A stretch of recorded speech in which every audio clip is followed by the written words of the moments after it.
PlayStation, what the hell are you doing? And I actually mean that question, which is that what are you doing? Because it doesn't seem like they're doing much. Like, actually consider it. What has Sony been putting out? What has Sony first-party studios been up to for the last couple of years?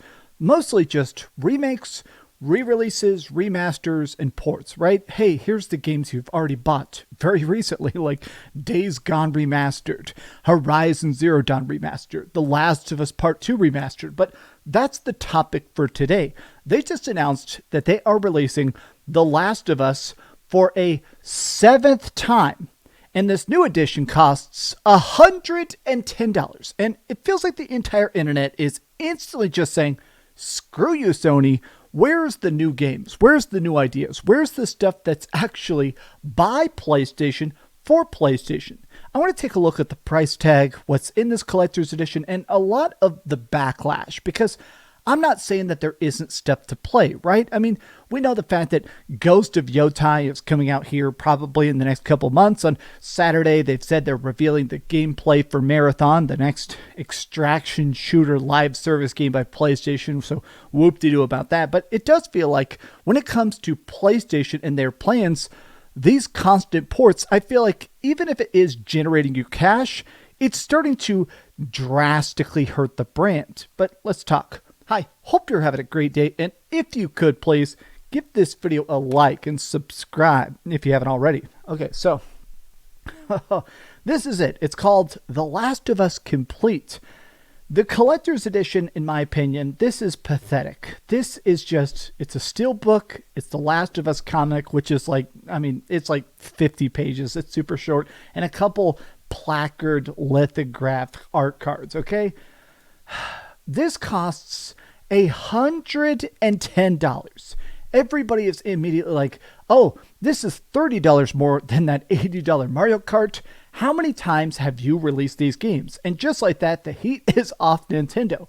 So Canada doesn't get it, even though you filmed the show in Canada. Now, can I just say something else real quick? The fact that this is specifically being called The Last of Us Complete, a lot of people are basically very much laser focused in on that. Now, the creator, the writer, the director of The Last of Us is this guy called Neil Druckmann, a very controversial thinker. Some people like him. A lot of people really, really do not care for his exuberant tastes. But he has now in interviews again and again, including yesterday, said specifically, we are currently working only on their next game, Intergalactic, The Heretic Prophecy, which probably is coming out for the PlayStation 6. But he said, yes, The Last of Us Part 3 is not in development. Part 2 has a definitive ending. And people are kind of in denial. Oh, we could be lying. I mean, who knows? My thing is the fact that if you're releasing something called The Last of Us Complete, I am frustrated about this because, honestly, as much as I hate The Last of Us Part 2's story, I genuinely, deeply do not like it. I feel like it's kind of interesting to me that this is just young Ellie and old Ellie. There is no Abby on the box. I feel like this almost, to me, almost seems to signal the fact that they realize how much Abby kind of hurts the story so much. But additionally, I have always been frustrated about the fact that PlayStation used to do expandalones all the time, basically spin off on its own DLC where, you know, you really like something like Infamous Second Son. I love that game a lot. And then they did a spin-off, a game called Infamous First Light. It's the same engine, same city, same graphics, but with a separate character with separate abilities doing their own adventure, right? Very, very fun. And it's cheap to produce. It generates money, but it's extra story and world building and stuff like that. They did that with Uncharted. We got Uncharted 4, which is a primo for a game, but then they did The Lost Legacy, again a standalone spin-off that generates more money, that makes new adventures, that gives them new puzzles. It has stuff that basically is more than just, hey, here is the same game again. But with the PlayStation 5 generation, they did not do that a single time. They've just given up. If they cannot constantly just re-release and re-release and release the exact same games, they just don't care. And to me, I get annoyed about this because these things they keep doing, like their obsession with The Last of Us Remastered. Oh God, Last of Us Part 2 Remastered, I feel like in general did not need to exist. It is barely anything at all. It is a complete ripoff in my opinion. Well, they just added the jacket from Intergalactic. Yay, that game you're actually excited for? Well, here's the costume from it on the character that, is at this point basically irrelevant. Excuse my frustration, but I feel like part of it just comes down to the fact that it really feels like Sony has no idea how to get stuff out the door. It feels like Xbox is making games, and you can hate some of their stuff.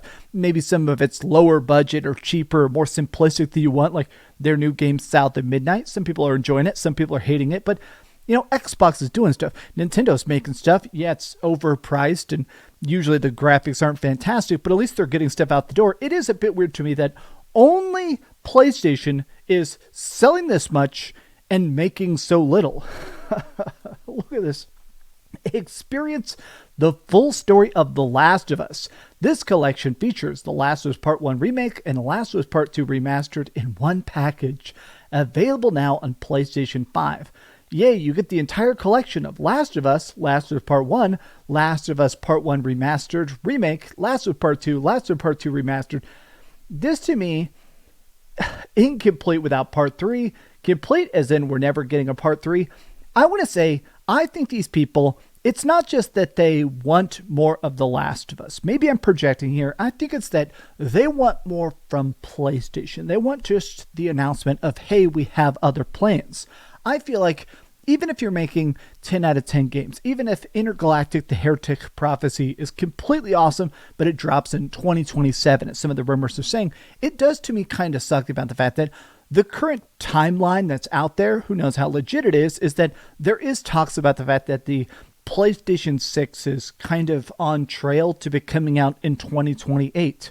And to me, it is kind of weird to think about that. A lot of these games that are coming out are probably going to be remastered or ported or doing the exact same treatment on the PlayStation 6. To me, I think a lot of people are saying, we want new games, not just because they'll be fun, because it'll be exciting. It's the fact that it'll show the fact that you guys are actually up to something. It'll show, hey, I want something besides just comics and lithographs. I want new stories, new games, new stuff in these worlds like you guys used to do. Oh, God.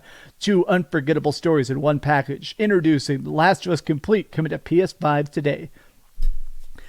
The only stuff we see from Sony lately is, hey, we finally made animated background themes a little bit, but, only on the homepage.